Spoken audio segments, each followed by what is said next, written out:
Olá, boa noite. O TV O Esporte está no ar após uma rápida folga, digamos que providencial para o carnaval, né? A gente recarregou as baterias, estamos de volta, né? Não as baterias da Escola de Samba não, tá, gente? Deixando bem claro. Eu sou a minha Carla Pereira e, claro, ao meu lado, as nossas queridíssimas comentaristas. Eu não vou deixar vocês sem receber o boa noite delas não, porque é bom, né, gente? Então, boa noite, Ana Clara Dantas. Como é que foi o seu ziriguidum, hein? Meu carnaval foi um pouco estranho, mas vamos deixar, depois eu conto pra vocês, né? Engrossei os números da violência urbana, né? Fui assaltada, acabou ali mais cedo, mas ficou tudo bem no final. Deu pra curtir um pouco Olinda e Recife. Olha só, arrasou. E aí, você, Leiloca, boa noite. Boa noite, nossa boa noite, turma. Como é que foi seu... Meu carnaval foi um carnaval de descanso. Foi um carnaval de Netflix? Foi um carnaval de Netflix, foi um carnaval de Oscar. Eu fiquei lá dando pitaco nos comentários do Oscar, né? Mas foi bem tranquilo em casa. Não engrossei os números da violência urbana. Você engrossou os números do Netflix. Do Netflix, exatamente. Sim, foi um Carnacult, né? Foi um Carnacult. Claro. Leila, pra quem não sabe, que tem um quadro, né, na nossa página que fala de esporte e cinema, muito bom, por sinal, né? Que tem aquele documentário que ganhou o Oscar, né? Sim, o O.J. Simpson. Foi justamente o que eu fiz no final de semana antes do carnaval, né? Que esse a gente deu uma paradinha, volta daqui a 15 dias. Ana Clara também tem um quadro ótimo, gente. Notícias que abalaram o mundo e vão abalar você, né? Que também tá lá no nosso canal do YouTube. Cheio de merchan no nosso canal TV O Esporte Web, lá no canal lá da nossa TV Universitária. Mas, ó, merchans à parte, ziriguiduns à parte, a gente tá aqui, ó, feliz ano novo. E no programa de hoje vamos falar sobre a rodada de clássicos nos campeonatos estaduais, eliminatórias para a Copa do Mundo, estreia dos clubes brasileiros na fase de grupos da Libertadores e muito mais. Globo vence ABC e é campeão do primeiro turno do campeonato estadual. E você vai conhecer Aldi, uma jovem surpresa potiguar do judô nacional. O TV O Esporte está no ar.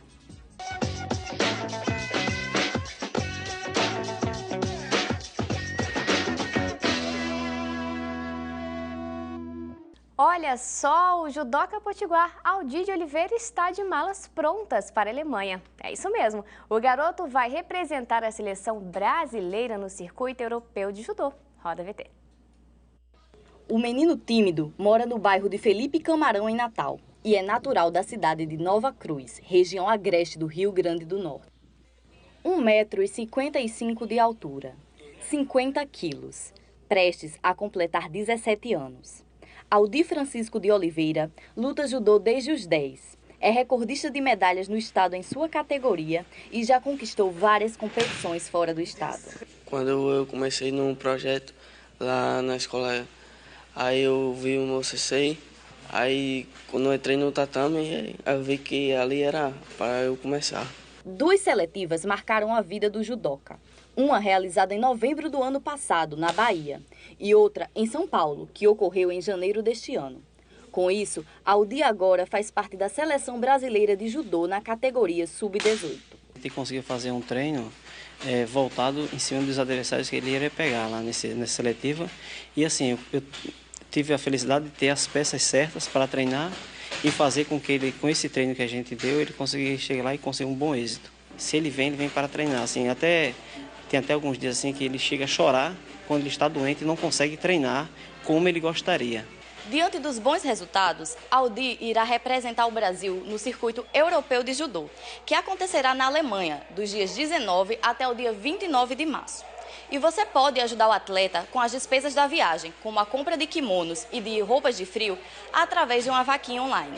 As despesas da viagem, tudo custeado pela CBJ, em torno de passagem aérea, hospedagem, mas assim, além disso aí, a gente foi pego de surpresa pelos kimonos, porque são kimonos com selo FIGE, e é uma exigência, assim, uma norma não da CBJ, sim da Federação Internacional de Judô, e tem que ter esses kimonos com selo, esse ano, selo vermelho. E assim, o custo é alto, os kimonos não vendem no Brasil, são todos kimonos importados, e assim, o custo, assim, o que a gente encontrou mais em conta aí foi na faixa de R$900. Aldi treina de segunda a sábado, 2 vezes por dia, na academia de judô perto de sua casa. O menino, que tem como inspiração os atletas Charles Shibana e Thiago Camilo, confessou estar confiante para a competição e conta que o judô na sua vida dispensa definições. Eu não consigo explicar, deu mesmo. O meu judô, ele vem do meu coração mesmo, que quando eu entro no tatame, sinto alguma coisa diferente cada dia que vai passando eu vou gostando mais ainda do judô.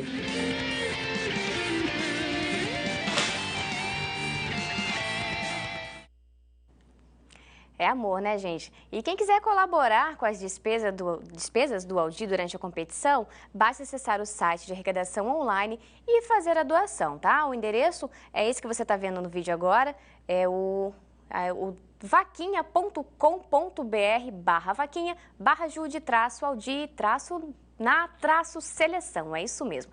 Então a gente deseja só sucesso, né? É legal essa declaração de amor que ele falou, né? Isso é difícil participar de competições. E para quem não acompanha a rotina dos atletas, vale lembrar mais uma vez que é caro ser atleta, né? Leila sabe bem, né? Sim, eu trabalhava não, né? Mas eu jogava no esporte coletivo, que é um pouquinho menos dispendioso nesse sentido, né? Até porque os custos são um pouco menores, ou divididos, por assim dizer. E para um atleta de um esporte individual deve ser muito mais problemático, até porque a roupa dele é diferente, né? O treinador até falou que os custos do kimono são muito caros, né? E assim, que o governo também tenha sensibilidade de perceber que esses atletas são o futuro do esporte do Estado, né? E que tenham essa sensibilidade de também ajudar financeiramente, né? A gente vai, não sei se a Micaela já vai falar no próximo, eu já estou adiantando o tema. Vamos já sim. a gente vai falar sobre um tema aí que é justamente corte de verbos de atleta. Então, assim, eu acho que depois de uma Olimpíada que a gente teve aqui no Brasil, e com a quantidade de atletas que surgiram nesses últimos anos de esportes que a gente nem imaginava, tal qual o tiro, né? Eu acho que está cada vez mais, é cada vez mais importante que não só o governo, mas também como a iniciativa privada enxergue nos atletas e essa possibilidade de investir, né? Com certeza. Bom, então, já que a gente entrou aí nessa temática de esporte olímpico, a Lila já adiantou, né? Parece que o tão prometido legado dos Jogos no Brasil anda bastante ameaçado, viu? De 6 meses para cá, muita coisa aconteceu. Demissões, redução de bolsas e um grande corte de repasses federais para diversas modalidades. Desde atletas de ponta, como o medalhista Arthur Zanetti, da ginástica, até os de modalidade não tão populares, como a equipe nacional de badminton. Estão ameaçados, só de repasses das lotéricas, houve um corte de 13 milhões de reais. É aquilo que a gente estava falando, né, Leila? Você, inclusive, já entrou no assunto. Foi até bom você ter entrado nesse assunto, porque é lamentável, porque a gente tem um curto período, são apenas 6 meses, a gente percebe os centros, de treinamento que foram utilizados no Rio de Janeiro, o lugar em si, que Leila, inclusive, foi lá, foi conferir de perto as Olimpíadas, e é lamentável que tudo aquilo está abandonado, os atletas também foram afetados durante esse processo aí, e, de assim, pós-Olimpíadas. Falta divulgação de notícias como essa que você acabou de dizer, que esses atletas estão perdendo seus patrocínios, porque na época das Olimpíadas mesmo, a gente pôde perceber que muita gente abriu o olho para outro esporte que não seja futebol. No Brasil tem muito isso, Aqui parece que só futebol que é esporte. E a gente viu disputa do salto com vara, do tiro mesmo, que Leila falou, mas agora essas notícias não têm a publicidade que a gente tinha na época das vitórias desses atletas. Sim. Isso que precisa ser discutido, E, assim, quando a gente fala de ciclo olímpico, pelo menos o governo brasileiro, assim que conseguiu trazer as Olimpíadas para o Rio de Janeiro, começou um ciclo olímpico. Só que ciclo olímpico não se começa em 4 anos, Para você preparar um atleta para uma Olimpíada, você tem que ter pelo menos 8 anos aí de preparação intensa do atleta antes. E assim, o Brasil é um país que infelizmente vive à base de resultados. Os nossos atletas são heróis, Porque a gente vive à base de resultados. Eu tenho um amigo que fala que brasileiro gosta de ganhar. Exatamente. se não ganha, não precisa de investimento, não precisa fazer isso e aquilo outro. Por que o vôlei é o que é hoje em dia? Porque teve uma organização muito grande, da Confederação Brasileira, houve um investimento muito pesado por parte do governo e da federação, que é muito organizada, a CBB. A CBV, aliás, Confederação Brasileira de Vôlei, e conseguiu se sagrar, chegar ali. Mas, obviamente, se a gente for analisar em termos financeiros o que a CBF investe e o que a CBV investe, a gente vê que há uma disparidade gritante. Imagine nesses outros esportes que são menores, tal qual o tiro, que eu falei, a própria ginástica olímpica, que a gente tem o Arthur Zanetti, que é campeão olímpico, que é campeão mundial, a gente tem o Diego Hipólito ali com referências nacionais, mas esses caras também estão ficando mais velhos. E a base disso, Porque, assim, disseram que as Olimpíadas vinham para o Brasil, que era justamente para semear esses esportes que a gente ainda não tinha familiaridade e com isso com a vinda da Olimpíada para cá, centros de treinamentos e todos iam ser implementados com apoio do governo, com apoio de investimento privado, mas nada disso parece que funcionou. A iniciativa privada não quis assumir aquelas áreas das Olimpíadas, né? Que seriam realmente centros de treinamento? Sim, e culpam a crise e culpam também uma lei, se não me engano, uma lei federal que o repasse de verba também foi diminuído aí, né? Mas assim, honestamente, como vivenciei essa vida de atleta amadora, né, sei o quanto é difícil. Por exemplo, tem times aqui que poderiam estar disputando competições regionais, nacionais, mas infelizmente não tem o patrocínio, não tem o apoio. Mesmo times de clubes que não são ligados ao governo do estado e nada assim, não tem.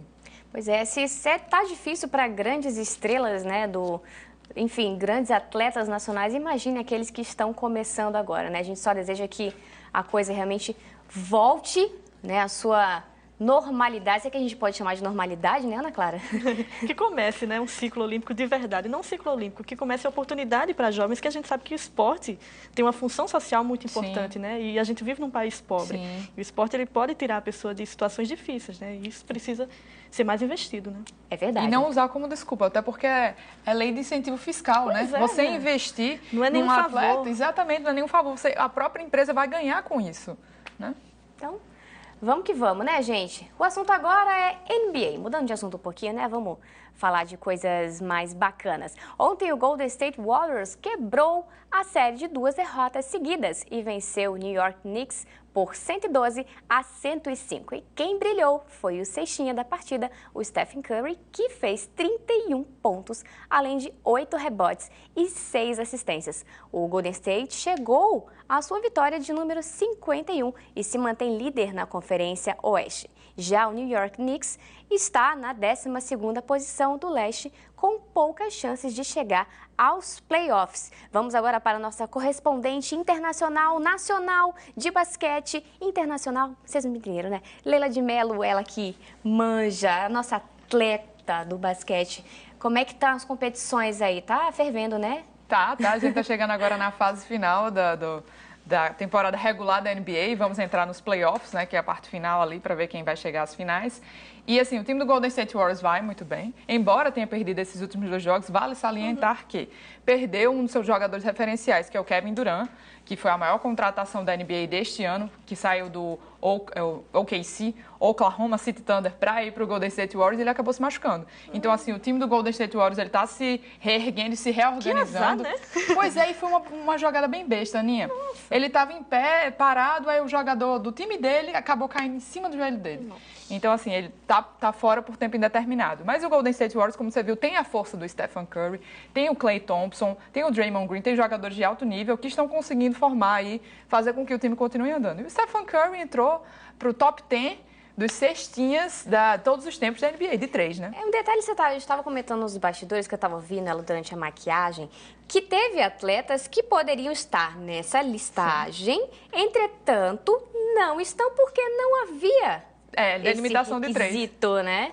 Isso. A cesta de 3, ela surgiu no basquete, acho que 30 anos depois, se não me engano, do início do basquete como um esporte, uma modalidade. Então, assim, você fazia cesta de longa distância, mas você não podia ser taxado de cesta de 3, porque não existia a delimitação da linha dos 3 pontos no basquete. E outra coisa que eu acho interessante, assim, a NBA gosta de falar dessas listas para incentivar também os novos atletas a quebrarem recordes. No entanto, a diferença técnica do que era o basquete antigamente e o que é o basquete hoje em dia é completamente diferente, né? O time do Golden State Warriors, por exemplo, se utiliza muito da tática de arremessos de 3. E o Stephen Curry é o maior arremessador deles. Então, assim, ele tá no top 10 agora, mas ele tem gente nessa lista aí que já parou de jogar. Ou seja, ele pode ainda subir de posições.